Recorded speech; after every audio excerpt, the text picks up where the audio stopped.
Good morning. हमारी class agriculture biology जिसमें chapter number 3 आवर्तबीजी पादपों के लक्षण व आकारिकी। हमने जो है इस पाठ में आवर्तबीजी पादपों के लक्षण व आकारिकी के अंतर्गत जड़, तना, पत्ती, इनके रूपांतरण और इनकी आकारिकी को पढ़ा। आज हम जो है पर्ण के अंदर जो है विन्यास को पढ़ रहे हैं, अर्थात पर्ण विन्यास। देखिए क्या होता है पर्ण विन्यास। जो पौधा होता है उसकी शाखाओं के ऊपर पत्तियों के लगने की व्यवस्था का जो क्रम है इसे पर्ण विन्यास कहते हैं। अर्थात क्या होता है कि पत्तियां शाखा पर किस हिसाब से जो है लगी रहती हैं, तो उस लगने के क्रम को ही जो है पत्ती का पर्ण विन्यास कहा जाता है। पर्ण विन्यास जैसे ये पौधे की शाखा है, इस पर पत्तियां जो है वो किस तरीके से लगी हुई हैं, तो इसे जो है इन पत्तियों का क्या कहा जाता है, पर्ण विन्यास कहा जाता है। पर्ण विन्यास जो होता है अलग अलग पादप प्रजातियों के अंदर जो है अलग अलग प्रकार का हो सकता है। अगर अपन सामान्य रूप से जो है पर्ण विन्यास के प्रकारों की बात करें तो ये जो है निम्नलिखित प्रकार के होते हैं। जैसे सबसे फर्स्ट इसके अंदर है एकांतर पर्ण विन्यास। एकांतर पर्ण विन्यास। देखिए इस प्रकार का जो पर्ण विन्यास होता है इसमें क्या होता है कि पत्तियां जो होती है यह है शाखा पर क्या होता है एकांतर क्रम में जो है लगी हुई रहती है। अर्थात इनमें पत्तियों का क्रम जो होता है एकांतर होता है। जैसे यहाँ पर यह पत्ती लगी हुई है और दूसरी पत्ती जो होती है वह इस प्रकार से लगी हुई पाई जाएगी। तो इस प्रकार के पर्ण विन्यास को हम एकांतर पर्ण विन्यास कहते हैं। फिर यहाँ पर क्या होगा, पत्ती होगी, फिर जो है इस प्रकार से जो है पत्ती का क्रम जो है लगा हुआ रहता है। तो इस प्रकार के पर्ण विन्यास को हम क्या कहते हैं, एकांतर पर्ण विन्यास कहते हैं। सामान्यतया जैसे गेहूं है, चावल है, उनमें जो है इस प्रकार का पर्ण विन्यास पाया जाता है। गेहूं के अंदर जो पौधा होता है उसमें इस प्रकार से जो है पर्ण विन्यास होता है, इस प्रकार से।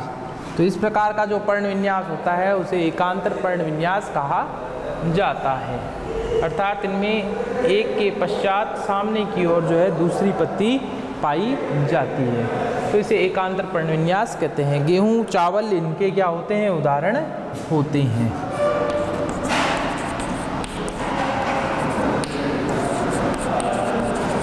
इसके पश्चात सेकंड आता है इसके अंदर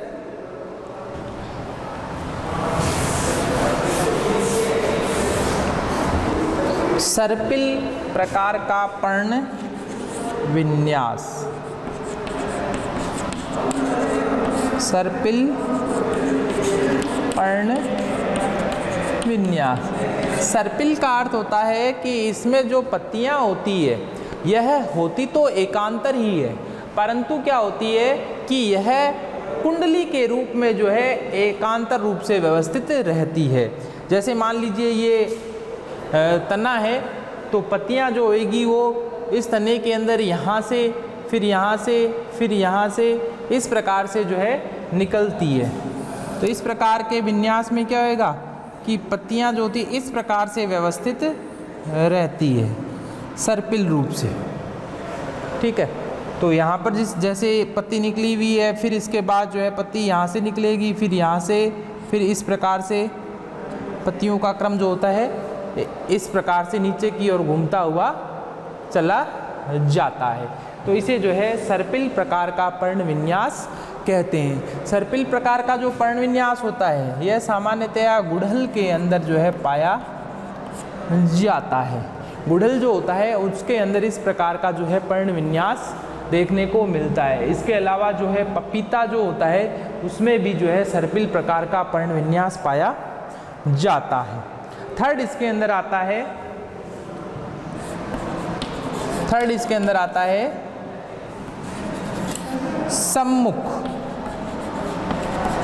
सम्मुख पर्ण विन्यास। देखिए सम्मुख का अर्थ होता है आमने सामने, अर्थात इसमें पत्तियां जो होती है वह एक दूसरे के आमने सामने या सम्मुख लगी हुई रहती है, जिसके कारण से इस प्रकार के पर्ण विन्यास को जो है सम्मुख पर्ण विन्यास कहते हैं। इसमें क्या होगा कि पत्तियां जो होती है वो एक दूसरे के क्या होती है, आमने सामने लगी हुई रहती है। यह क्रॉसित भी हो सकती है, जैसे ये पत्ती है, इसके सामने ही जो है दूसरी कोई पत्ती लगी हुई रहती है। तो इस प्रकार के पर्ण विन्यास को हम जो है सम्मुख पर्ण विन्यास कहते हैं। इसके अलावा यह क्रॉसित प्रकार का भी हो सकता है, जैसे पत्ती जो है इस प्रकार से लगी हुई है तो इसके अंदर जो है ये पत्ती, दूसरी पत्ती जो है इस प्रकार से लगी हुई रहेगी। फिर इसके अंदर जो है पत्ती का क्रम जो है चेंज हो जाएगा और पत्ती जो है वह इस प्रकार से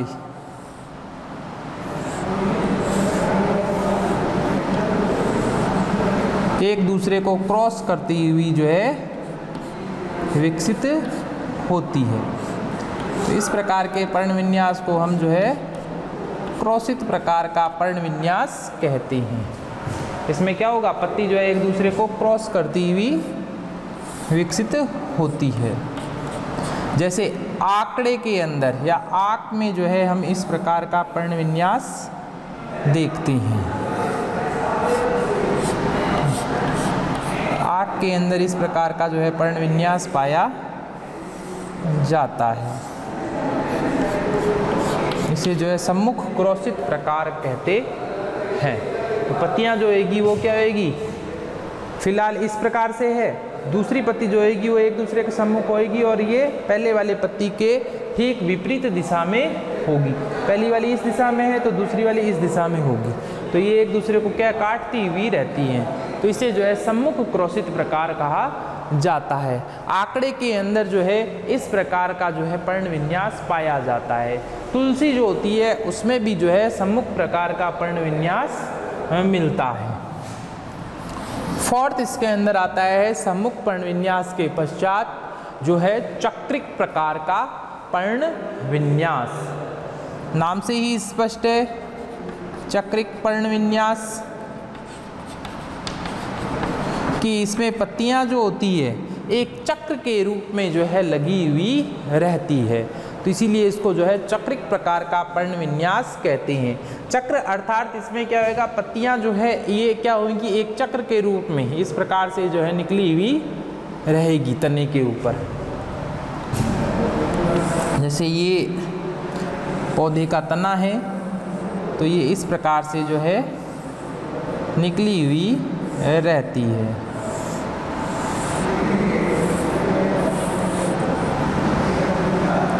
फिर जो है इस प्रकार से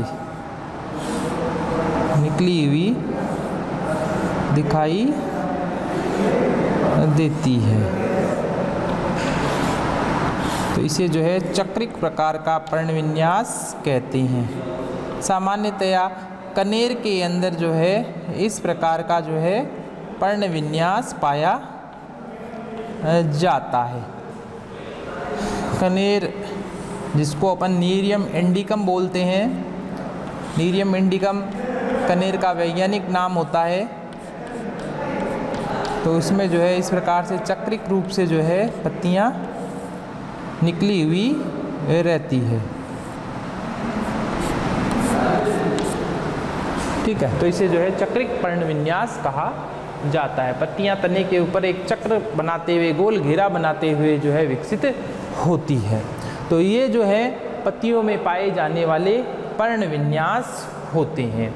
इसके पश्चात हम जो है इसके अंदर पर्ण फलक की आकृति के बारे में बात करते हैं।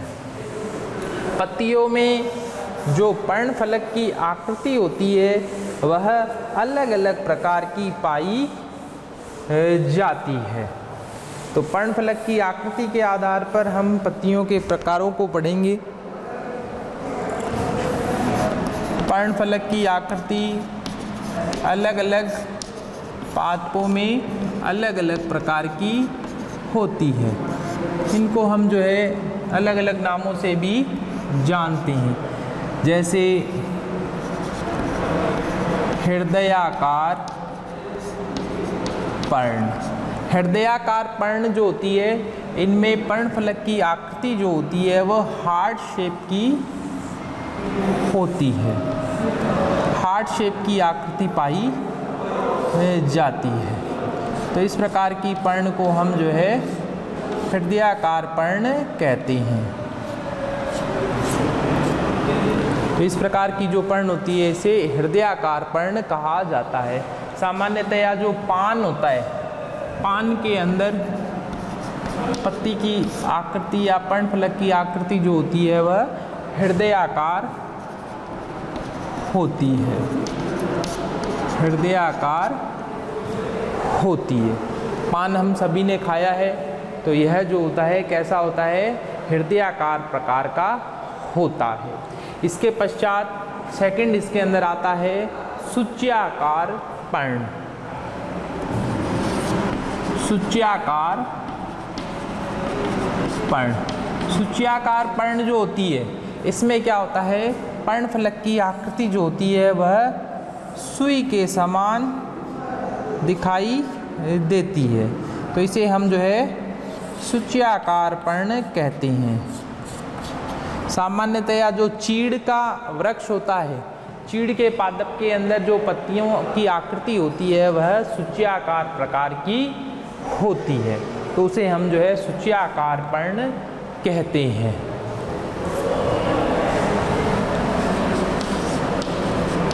चीड़ के पादप के अंदर पर्ण जो होती है वह सूच्याकार प्रकार की होती है।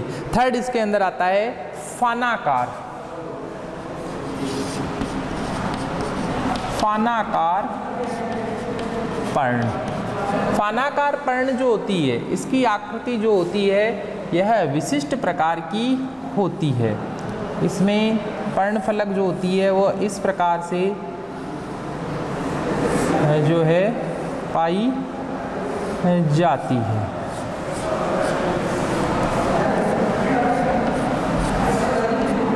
तो इसे जो है फानाकार पर्ण कहते हैं। फानाकार पर्ण जो होती है सामान्यतया जलकुंभी के अंदर मिलती है। जलकुंभी का जो पादप होता है उसमें जो है फानाकार प्रकार की पर्ण पाई जाती है। फोर्थ इसके अंदर आता है गोलाकार पर्ण। गोलाकार पर्ण। गोलाकार पर्ण जो होती है इसमें क्या होता है, पर्ण फलक की आकृति जो होती है गोल होती है। पर्णफलक की आकृति कैसी होगी, गोल होती है।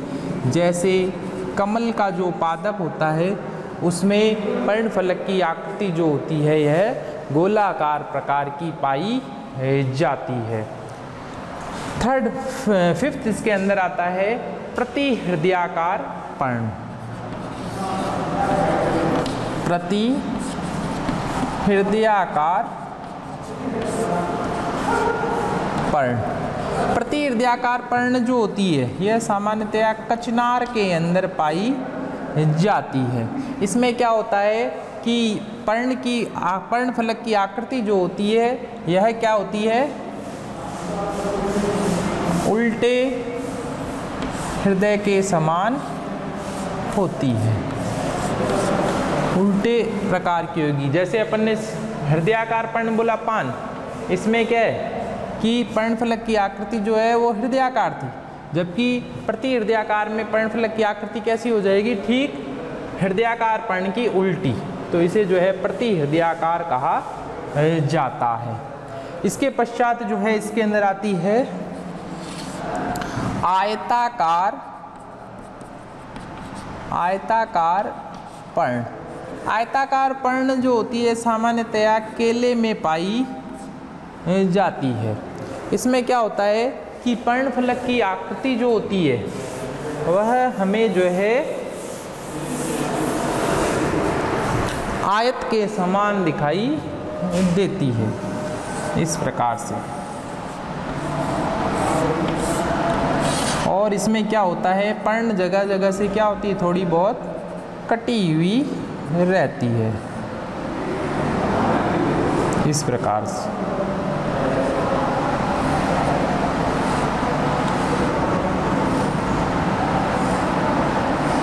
तो इसे जो है आयताकार पर्ण कहा जाता है।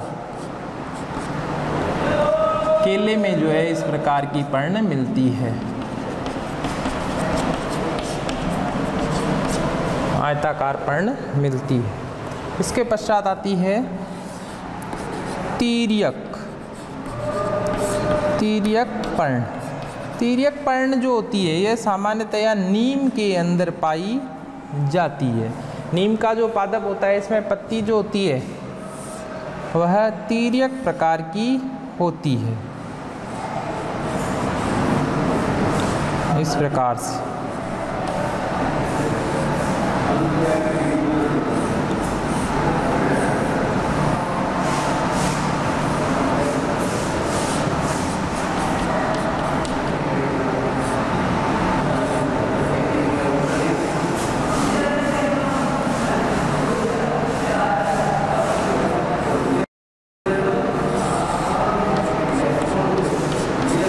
तिर्यक पर्ण कहा जाता है। नीम की जो पत्ती होती है उसे तिर्यक पर्ण कहा जाता है।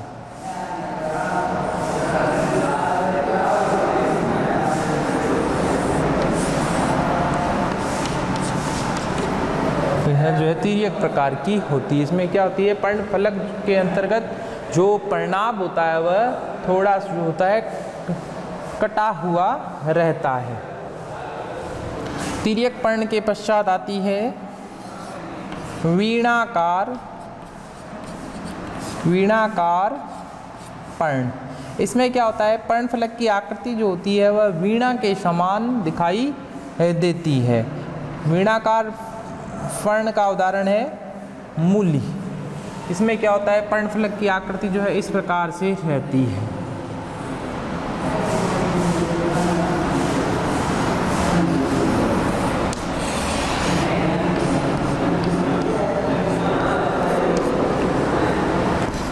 इसे जो है वीणाकार पर्ण कहा जाता है। मूली के अंदर जो है इस प्रकार की पर्णफलक पाई जाती है। इसके पश्चात आती है इसमें अंडाकार पर्ण। अंडाकार पर्ण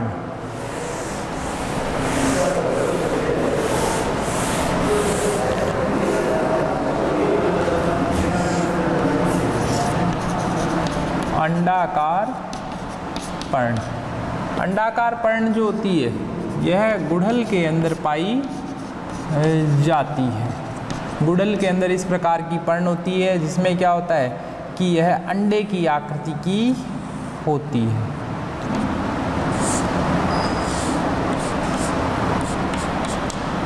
यह अंडे की आकृति की होती है, तो इसे अंडाकार पर्ण कहा जाता है।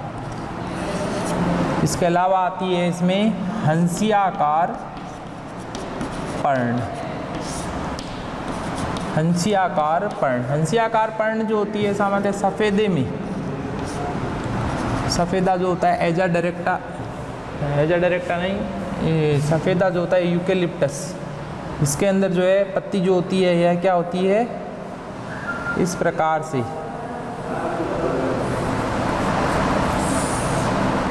पाई जाती है। इसे हंसियाकार पर्ण कहा जाता है। हंसली के समान यह दिखाई देती है, तो इसे सफ़ेदे के अंदर जो है इस प्रकार की पर्ण मिलती है। अगली आती है इसके अंदर भालाकार पर्ण।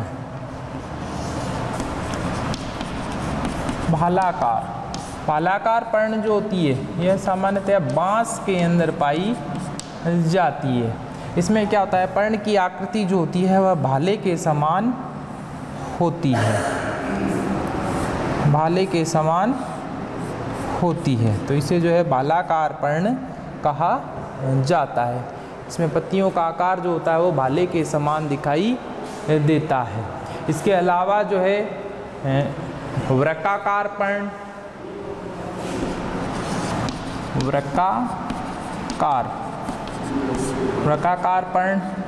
वृक्काकार पर्ण का उदाहरण है ब्राह्मी।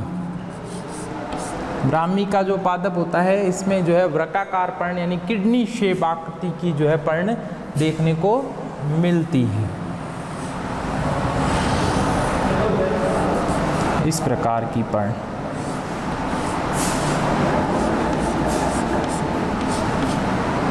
किडनी शेप आकृति की जो है वृक्काकार पर्ण पाई जाती है, इसे जो है वृक्काकार कहा जाता है। इसके अलावा दीर्घवृत्ताकार प्रकार की पर्ण होती है जो गुलाब के अंदर पाई जाती है। इसके अलावा चम्मचाकार आकृति की होती है जो चम्मच के समान जो होती है पर्णफलक की आकृति होती है, जैसे मत्स्यगंधा के अंदर। तो ये सभी जो है पर्णफलक की आकृति के प्रकार होते हैं। तो ऐसे बहुत सारे जो हैं पर्णफलक की आकृति के आधार पर जो है पर्णों के प्रकार होते हैं। सूच्याग्री सुई के समान तीखी भी जो है पर्णें पाई जाती है, जैसे दूब घास होती है उसके अंदर सूच्याग्री प्रकार की जो है पर्णफलक पाई जाती है। तो ये सब आकृतियाँ जो होती है पर्णफलक की आकृतियाँ कहलाती है।